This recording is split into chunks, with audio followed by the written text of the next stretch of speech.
ಇವತ್ತಿನ ಕಾರ್ಯಕ್ರಮದಲ್ಲಿ ಗೌರವ ಉಪಸ್ಥಿತಿಯಲ್ಲಿರುವಂತಹ ಮಂಗಳೂರು ವಿಶ್ವವಿದ್ಯಾನಿಲಯದ ಕುಲಸಚಿವರಾದ ಶ್ರೀ ಕೆ ರಾಜು ಮೊಗವೀರ ಅವರು ಸರ್ವರನ್ನು ಉದ್ದೇಶಿಸಿ ಮಾತುಗಳನ್ನಾಡಬೇಕಾಗಿ ಕೇಳಿಕೊಳ್ಳುತ್ತಾ ಇದ್ದೇನೆ. ಎಲ್ಲರಿಗೂ ನಮಸ್ಕಾರ. ಬಹುಶಃ ಮಂಗಳೂರು ವಿಶ್ವವಿದ್ಯಾನಿಲಯದ ದಯಾನಂದ್ ಪೈ ಮತ್ತು ಸತೀಶ್ ಪೈ ಯಕ್ಷಗಾನ ಅಧ್ಯಯನ ಕೇಂದ್ರಕ್ಕೆ ಇವತ್ತು ಒಂದು ಧನ್ಯತಾ ಭಾವ ಬಂದಿದೆ ಅಂತ ನಾನು ಅರ್ಥೈಸ್ಕೊಳ್ತಾ ಇದ್ದೇನೆ. ಮೊದಲನೇದಾಗಿ ನಾನು ಧನಂಜಯ ಕುಂಬಳೆ ಮತ್ತು ದೇವಿತ್ ಕೋಟ್ಯಾನ್ ಅವರ ಟೀಮ್ಗೆ ಕೃತಜ್ಞತೆ ಹೇಳಲಿಕ್ಕೆ ಬಯಸ್ತಾ ಇದ್ದೇನೆ. ನಿನ್ನೆ ಅಲ್ಲ ಮೊನ್ನೆ ಸುಮಾರು ಸಂಜೆ 5 ಗಂಟೆಗೆ ನನ್ನ ಚೇಂಬರಿಗೆ ಬಂದರು. ಈ ರೀತಿ ಕಾರ್ಯಕ್ರಮ ಇದೆ, ಈ ರೀತಿ ಮಾಡ್ತಾ ಇದ್ವಿ ಅಂತ. ನನ್ನ ಮೊದಲ ರಿಯಾಕ್ಷನ್, ಇಷ್ಟು ಚೆನ್ನಾಗಿರೋ ಕಾರ್ಯಕ್ರಮವನ್ನು ನಮ್ಮಲ್ಲಿ ಮಂಗಳ ಸಭಾಭವನ ಇದೆ, ಅಲ್ಲಿ ಮಾಡಬಹುದಿತ್ತಲ್ಲ, ಯಾಕೆ ಮಾಡಲಿಲ್ಲ ಅಂತ. ಯಾಕಂದ್ರೆ ಕಳೆದ ವರ್ಷ ನಾವು ಅಲ್ಲೇ ಮಾಡಿದ್ವಿ. ಈ ವರ್ಷ ಏನಾಯಿತು ಕೇಳಿದ್ರೆ, ನೆಕ್ಸ್ಟ್ ವೀಕ್ ಮಕ್ಕಳಿಗೆ ಪರೀಕ್ಷೆ ಹತ್ರ ಇದೆ, ಮಕ್ಕಳಲ್ಲಿದ್ದರೆ ಸಭಾಂಗಣ ಚಂದ ಕಾಣೋದಿಲ್ಲ, ಖಾಲಿ ಖಾಲಿ ಆಗ್ತದೆ. ಇವತ್ತು ಬನ್ನಾರಿ ಅವರು ಹೇಳಿದರು ಶ್ರೋತೃ ಬಳಗ ದೊಡ್ಡದಿದೆ ಅಂತ ಹೇಳುವಂಥದ್ದು. ಅಲ್ಲಿ ಹೋದ್ರೆ ಇಷ್ಟೇ ಜನ ಇದ್ರು ಮುಂದಿನ ಚೇರ್ಗಳು ಮಾತ್ರ ಭರ್ತಿ ಆಗ್ತವೆ, ಇಲ್ಲೇ ಮಾಡೋಣ ಅಂತ ಹೇಳಿದ್ರು. ಆಯಿತು ಅಂತ ಹೇಳಿದ್ರು. ನಂತರ ಹೇಗೆ ಮಾಡ್ತೀರಿ ಕೇಳಿದಾಗ, ಮಾಮೂಲಾಗಿ ನಮ್ಮದು UR hall has been witnessing so many academic activities like this. So ಹಾಗಾಗಿ ಅದೇ ರೀತಿ ಆಗ್ತಂದಿರು. ಸ್ವಲ್ಪ ಯಕ್ಷಗಾನ ಕಾರ್ಯಕ್ರಮ ಜೊತೆಲಿ ದೊಡ್ಡ ದೊಡ್ಡ ಕಲಾವಿದರು ಬರ್ತಾ ಇದ್ದಾರೆ. ಸೊ ಸ್ವಲ್ಪ ವಿಭಿನ್ನವಾಗಿ ಮಾಡಿ, ಏನಾದರೂ ಒಂದು ಯಕ್ಷಗಾನದ ವೈಶಿಷ್ಟ್ಯ ತನ್ನಿ. ನಾನು ಹೇಳಿದ್ದು ಇಷ್ಟೇ ಅವರಿಗೆ, ಇದಕ್ಕಿಂತ ಜಾಸ್ತಿ ಬೇರೆ ಏನೂ ಹೇಳಲಿಲ್ಲ. ಬಟ್ ಅಷ್ಟು ಹೇಳಿದ್ದನ್ನ ಇವತ್ತಿಲ್ಲಿ ಬಂದು ನೋಡಿದಾಗ ನನಗೆ ನಿಜವಾಗಿ ಆಶ್ಚರ್ಯ ಆಯಿತು. ಆಮೇಲೆ ಕೇಳಿದೆ, ಈ ಪದ್ಯಗಳನ್ನೆಲ್ಲ ಬರೆದು ಪ್ರಾಕ್ಟೀಸ್ ಮಾಡಲಿಕ್ಕೆ ಎಷ್ಟು ದಿವಸ ತಗೊಂಡಿದ್ದಾರೆ ಅಂತ. ಇಲ್ಲ, ನೀವು ಮೊನ್ನೆ ಸಂಜೆಯಿಂದ ಆರಂಭ ಆಗಿದ್ದು ಅಂತ. ಸೊ ಇದಕ್ಕೆ ನಿಮಗೆ, ಗುರುಗಳಿಗೆ ಮತ್ತು ಎಲ್ಲ ಶಿಷ್ಯ ಬಳಗಕ್ಕೆ ಕೃತಜ್ಞತೆ ಹೇಳಲಿಕ್ಕೆ ಬಯಸ್ತಿದ್ದೇನೆ. ಎರಡನೇದಾಗಿ ಇನ್ನೊಂದು ಮಾತು ಹೇಳಿದ್ದೆ ಅವರಿಗೆ, ಯಾಕೆ ನಾವು ಕೇವಲ ಯಕ್ಷಗಾನನ್ನ ಕೇವಲ ಮಂಗಳೂರು ವಿಶ್ವವಿದ್ಯಾನಿಲಯ ಅಥವಾ ಈ 3 ಜಿಲ್ಲೆಗಳಿಗೆ, ಅಫ್ಕೋರ್ಸ್ ಮಂಗಳೂರು ವಿಶ್ವವಿದ್ಯಾನಿಲಯದ ಪರಿಧಿ ಏನಿದೆ, ಕೊಡಗು, ಈಗ ಕೊಡಗು ಸಹ ನಮ್ಮಿಂದ ದೂರ ಹೋಗಿದೆ, ಉಡುಪಿ, ದಕ್ಷಿಣ ಕನ್ನಡ ಮಾತ್ರ ಇದೆ. ಉತ್ತರ ಕನ್ನಡ ಯಕ್ಷಗಾನಕ್ಕೆ ಹೆಸರುವಾಸಿ, ಆದರೆ ಮಂಗಳೂರು ವಿಶ್ವವಿದ್ಯಾನಿಲಯ ವ್ಯಾಪ್ತಿಗೆ ಬರೋದಿಲ್ಲ. ಸ್ವಲ್ಪ ಸೀಮೋಲ್ಲಂಘನ ಮಾಡ್ಬೋದಾ ಅಂತ ಕೇಳಿದ್ದೆ ಅವರಿಗೆ. ಸೊ ಆ ಕಾರಣಕ್ಕಾಗಿ ಅವರು ಒಂದಿಷ್ಟು ನೆಕ್ಸ್ಟ್ ಮುಂದೆ ಕಾರ್ಯಕ್ರಮ ಹಾಕ್ಕೊಂಡು ಕೇವಲ ಮಂಗಳೂರು ವಿಶ್ವವಿದ್ಯಾನಿಲಯ ಅಥವಾ ಕರಾವಳಿ ಜಿಲ್ಲೆಗಳು ಮಾತ್ರ ಅಲ್ಲ, ರಾಜ್ಯದ ಬೇರೆ ವಿಶ್ವವಿದ್ಯಾಲಯ, ಕನಿಷ್ಠ ವಿಶ್ವವಿದ್ಯಾಲಯಗಳ ಮಟ್ಟದಲ್ಲಿ ಆದ್ರೂ ಒಂದಿಷ್ಟು ಕಾರ್ಯಕ್ರಮಗಳನ್ನು ಹಾಕೊಳ್ಳುವ ಮೂಲಕ ಅಲ್ಲಿಯವರಿಗೆ ಯಕ್ಷಗಾನ ಅಂದರೆ ಏನು ಅನ್ನೋ ಒಂದು ಕಲ್ಪನೆ ಬರುವ ರೀತಿಯಲ್ಲಿ ಕಾರ್ಯಕ್ರಮ ಹಾಕ್ಕೊಳ್ಳಿಕ್ಕೆ ಕೇಂದ್ರ ತಯಾರು ಮಾಡ್ಕೊಳ್ಳುತ್ತೆ ಅಂತ ನಾನು ಅಂದ್ಕೊಂಡಿದ್ದೇನೆ.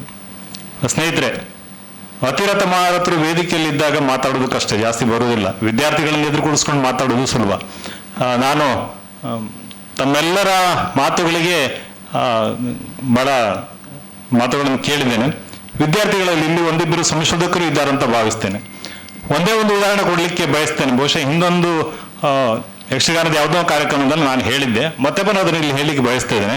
ತಮ್ಮ ಅನುಮತಿಯೊಂದಿಗೆ, ಎಸ್ಪೆಷಲಿ ಸಾಮಗ್ರ ಅನುಮತಿ. ಅವರು ನೋಡಿದ್ರೆ ಭಯ ಆಗುತ್ತೆ. ಅವರು ಎದುರುಗಡೆ ಕೂತ್ಕೊಂಡಾಗ ಸದ್ಯಕ್ಕೆ ಸೈಡಲ್ಲಿ ಕೂತ್ಕೊಂಡ್ವಿ, ಹಾಗಾಗಿ ಅವ್ರು ಕಾಣಲಿಲ್ಲ. ಸೊ ಒಬ್ಬ ಪ್ರಾಧ್ಯಾಪಕರ ತೀಕ್ಷ್ಣ ಕಣ್ಣುಗಳು ಏನಿದೆ ಅದು ಕಾಣ್ತದೆ. ಹಾಗಾಗಿ ಸೈಡಲ್ಲಿ ಕೂತ್ಕೊಂಡಿದ್ದಾರೆ, ನಾನಿಲ್ಲಿ ಕೂತ್ಕೊಂಡು.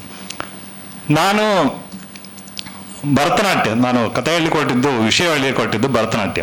ನೀವು 20ನೇ ಶತಮಾನದ ಆದಿಭಾಗದಲ್ಲಿ ನೋಡಿದ್ರೆ Bharatanatyam was not treated as a very great art form, temple art form ಆಗಿ ಅದಕ್ಕೂ ಅದರದ್ದೇ ಆದ ಒಂದು ಸ್ಥಾನ ಅಥವಾ ಮಾನ ಅಲ್ಲಿ ಇತ್ತು. ರುಕ್ಮಿಣಿದೇವ ಅರುಂಡೇಲರು ಹೇಳಿ ತಾವು ಗೊತ್ತಿದ್ದಾಗೆ ಕೇಳಿದಾಗೆ, ಅವರು ಆ ಒಂದು ಭರತನಾಟ್ಯದ ಕುಟುಂಬದಿಂದ ಬಂದವರಲ್ಲ, ಕಲಾವಿದರ ಕುಟುಂಬದಿಂದ ಬಂದವರಲ್ಲ. ಆದರೆ ನಂತರ ಅವರು ಅದನ್ನ ಆಸಕ್ತಿ ವಹಿಸಿ ಕಲಿತು ಇವತ್ತು ಭರತನಾಟ್ಯಕ್ಕೆ ಏನೋ ಒಂದು ವಿಶ್ವಮಾನ್ಯತೆ ಬಂತು, ಅದ್ವಿತೀಯವಾಗಿ ನಾವು ಹೇಳಬಹುದು. ಅದನ್ನ ಖಂಡಿತವಾಗಿ ಅದು ರುಕ್ಮಿಣಿದೇವ ಅರುಂಡೇಲವರ ಪ್ರಯತ್ನ ಮತ್ತು ಶ್ರಮ ಅಂತ. ನೀವು ದಯವಿಟ್ಟು ವಿದ್ಯಾರ್ಥಿಗಳು ಅದನ್ನು ಓದಿ. ಭರತನಾಟ್ಯದಲ್ಲಿ ಏನೇನೆಲ್ಲ ಬದಲಾವಣೆಯನ್ನು ತಂದ್ರು, ಅವರು ಎಷ್ಟು ಪ್ರಯೋಗಗಳನ್ನು ಅದರಲ್ಲಿ ತಂದ್ರು, ವೇಷಭೂಷಣಗಳಲ್ಲಿ ತಂದ್ರು, ಭಾವದಲ್ಲಿ ತಂದ್ರು, ನೃತ್ಯಾಭಿನಯದಲ್ಲಿ ತಂದ್ರು, ವೇದಿಕೆಯಲ್ಲಿ ತಂದ್ರು, ಸಂಗೀತ ಉಪಕರಣದಲ್ಲಿ ತಂದ್ರು, ತುಂಬಾ ಪ್ರಯೋಗ ಮಾಡಿದ್ರು. ಇವತ್ತು ನಾವು ಏನು ಭರತನಾಟ್ಯ ಅಂತ ನಾವು ನೋಡ್ತಾ ಇದ್ದೀವಿ ಅಥವಾ ಕೇಳ್ತಾ ಇದ್ದೀವಿ, ಅದರ ಹಿಂದೆ ಅಷ್ಟು ಮಟ್ಟಿನ ಪ್ರಯೋಗಗಳು ಇದೆ. ಯಕ್ಷಗಾನದಲ್ಲಿ ನಾವಿವತ್ತು ಯಾರು ಮತ್ತನ ಯಾರು ಅನ್ಯತಾ ಭಾವಿಸ್ಬೇಡಿ, ತಾಳ, ಮದ್ದಳೆ, ಚಂಡೆ, ಭಾಗವತಿಗೆ, ಹಿಮ್ಮೇಳದಲ್ಲಿ ಇಷ್ಟೇ. ಬಹುಶಃ ಇದರಿಂದ ಆಚೆಗೆ ನನಗೆ ಗೊತ್ತಿಲ್ಲ, ಬಟ್ ಪ್ರಯತ್ನ ಆಗಿದೆಯಲ್ಲೋ ಅಥವಾ ಇಷ್ಟಕ್ಕೆ ಇದೆಯೋ ಅಂತ. ಸೊ ಇದ್ರ ಆಚೆಗೆ ಬಟ್ ಸಾಮಗ್ರಿ ಹೇಳಿದ್ರು. ಇವತ್ತು ಇವತ್ತೇನು ನಾವು ಮಾತಾಡ್ತೀವಿ ನಾಳೆ ಅದು ಯಕ್ಷಗಾನದಲ್ಲಿ ಬರ್ತದೆ ಅಂದರೆ ಅಷ್ಟು ಅಡಾಪ್ಟಬಿಲಿಟಿ ಬಂದಿದೆ ನಮಗೆ. ಆದರೆ ಉಳಿದ ವಿಷಯಗಳಲ್ಲಿ ನಾವೆಲ್ಲೋ ಒಂದಿಷ್ಟು ಮಡಿವಂತಿಗೆ ಇಟ್ಕೊಂಡಿದೀವ ಅಥವಾ ಪ್ರಯೋಗ ಮಾಡಲಿಲ್ವಾ ಅಥವಾ ಇಷ್ಟು ಸಾಕು ನಾವು ಇದರಲ್ಲೇನೆ ನಾವು ಮುಂದುವರಿಸ್ತಿದೀವೋ ಗೊತ್ತಿಲ್ಲ, I am not very sure. But ನನ್ನ ಅಭಿಪ್ರಾಯದಲ್ಲಿ ಒಂದಿಷ್ಟು ನಾವು ಪ್ರಯೋಗಶೀಲತೆಯನ್ನು ಮಾಡಿಕೊಂಡ್ರೆ ಬದಲಾಗುವ ಕಾಲಘಟ್ಟಕ್ಕೆ ಸರಿಯಾಗಿ ಕೇವಲ ಶಾಸ್ತ್ರೀಯತೆಯ ಒಂದು ಪದವಿಗೆ ಮಾತ್ರ ಅಲ್ಲ, ಅದರ ಆಚೆಗೂ ಸಹ ನಾವು ಜನರನ್ನ ರೀಚ್ ಆಗಬೇಕು, ಹೆಚ್ಚು ಪ್ರಚಲಿತ ಆಗಬೇಕು. ಇವತ್ತು ಭರತನಾಟ್ಯ ಹೇಗೆ ವಿಶ್ವಮಾನ್ಯವಾಗಿದೆ ಅದೇ ರೀತಿ ಯಕ್ಷಗಾನವನ್ನು ಸಹ ಮಾಡಲಿಕ್ಕೆ ಸಾಧ್ಯ ಇದೆ ಅನ್ನುವಂಥದ್ದು ನನ್ನ ಭಾವನೆ.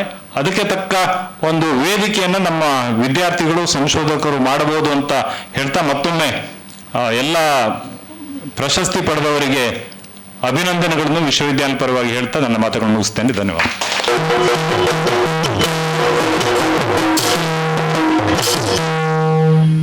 ಯಕ್ಷಗಾನವು ವಿಶ್ವಮಾನ್ಯತೆಯತ್ತ ಸಾಗಲಿ ಎನ್ನುವ ಮಾತುಗಳನ್ನಾಡಿದ ಶ್ರೀ ರಾಜು ಮೊಗವೀರ ಸರ್ ಅವರಿಗೆ ಧನ್ಯವಾದಗಳನ್ನು ಸಲ್ಲಿಸುತ್ತಾ